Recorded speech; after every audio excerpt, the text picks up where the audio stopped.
Hey y'all, it's your girl Tashondarenae. I'm back with another video. In today's video, I'm showing you how I make old school homemade banana pudding with meringue. So if you would like to see how I do it, please stay tuned. In my saucepan, I already have 2 cups of milk. To that, I'm gonna add 2.5 tablespoons of all-purpose flour, 1 cup of granulated sugar, and a dash of kosher salt. Then I'm gonna whisk it together until that's well combined.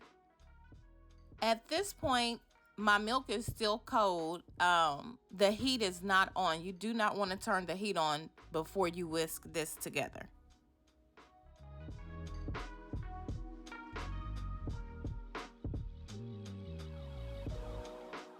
Once those ingredients are well combined, you're going to begin to add your 4 egg yolks. Then you're going to whisk again until it's well combined. And if you're seeing foaming when you're whisking your eggs in, it's because some of the egg white got into the mixture, and that's totally fine. It's not going to hurt the pudding. Once your yolks have been well combined, now you can go ahead and turn on your heat. You're going to cook the pudding on a medium heat. So you're just going to whisk the pudding until it gets to the thickness that you desire. It usually takes anywhere from 7 to 8 minutes for it to get to the thickness that I desire. Just continue to whisk. This is not a dish that you can walk away from. You have to continue to stir it or whisk it. Now you'll know that your pudding is ready when it begins to stick to the back of a spoon. As you can see here, it's still too thin and not adhering to the spoon. So I'm going to move back to my whisk. It's been about 8 minutes, and as you can see, the pudding has begun to thicken up. The longer you cook it, the thicker it's going to get. I want mine just a little bit thicker, so I'm going to cook it for about another minute.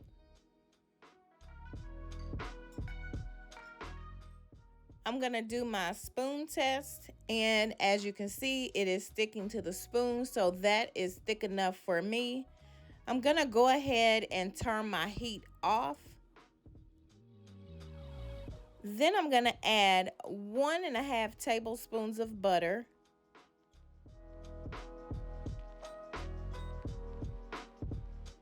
And then 1.5 tablespoons of pure vanilla extract. And then I'm just going to whisk that all together again until it's well combined. Remember, your heat is off at this point. You don't want to add the vanilla until the heat is off. Now, to get started with layering your banana pudding, you want to add just a little pudding on the bottom of your baking dish.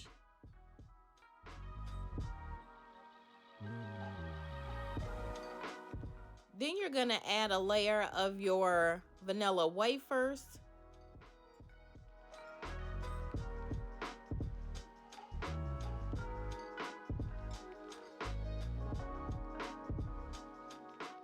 I did kind of double up on my layer because I like a lot of cookies in my banana pudding.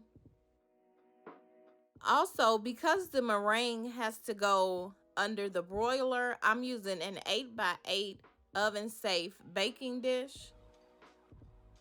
Now, if you're not gonna do the meringue, you can put it in any type of dish you want because you'll be done after you layer the pudding.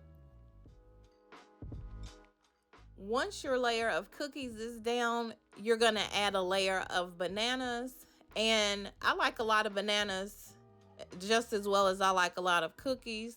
I know a lot of people don't like a lot of bananas in banana pudding, but it's your pudding, so you do it however you want. So in total, I added 1.5 bananas per layer.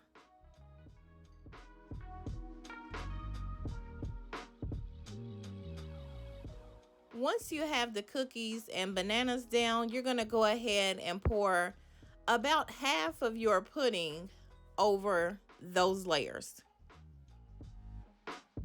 And there's no need to wait until the pudding cools down before you can put your banana pudding together. It'll be just fine with the hot pudding. Now you're just going to go ahead and repeat those layers.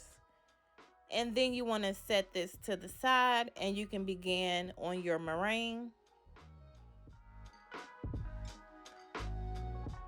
Now moving on to the meringue, you want to make sure everything you're using is completely clean and dry, including your hands. You're going to add your 4 egg whites into a mixing bowl, and it needs to be a rather large mixing bowl. And you're just going to begin to mix that with your hand mixer, or you can even add it into a stand mixer. The main things to remember when making meringue would be to make sure everything is clean and dry, first of all. Secondly, if any yolk gets into your egg whites, your meringue will not turn out. I have the video sped up because this process does take quite a while.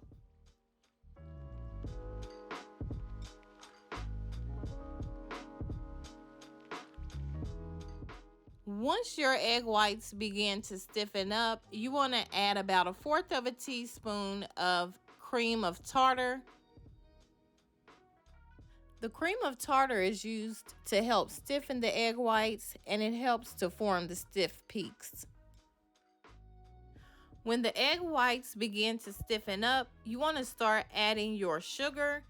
You're going to use 1/3 cup of powdered sugar. You're going to gradually add it in.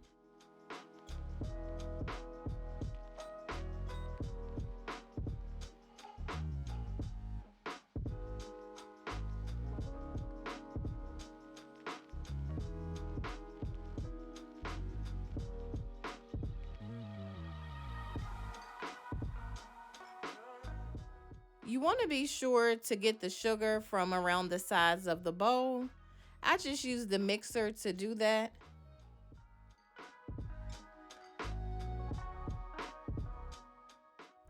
Once the sugar is well combined, you just want to start looking for stiff peaks. Once the meringue starts to peak, it is complete. Now you're just going to place the meringue on top of the pudding.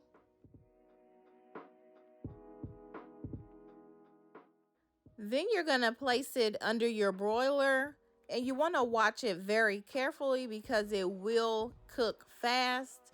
You only need it under the broiler for about 1 to 2 minutes. And this is what it should look like once it comes out of the oven. Now, you can definitely make this recipe and not do the meringue, but trust me, the meringue sets the banana pudding off. It actually takes it to another level. And plus, it just makes the banana pudding look pretty and presentable.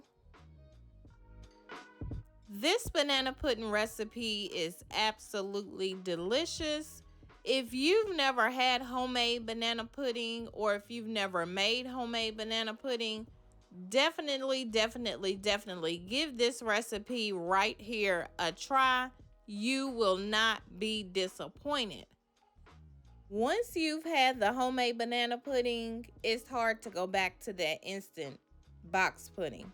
And I say that, and I actually like the that easy banana pudding where you use the Cool Whip and the box pudding. I do like it. I actually have a recipe on my channel, but there is absolutely no comparison between that and the homemade version. As always, the ingredients and measurements will be down in the description box. I really hope you'll give this recipe a try. I'm sure you're gonna love it. If you have not already done so, please go ahead and subscribe to my channel. I would love to have you be a part of my YouTube family. Thank you so much for watching, and have a great day.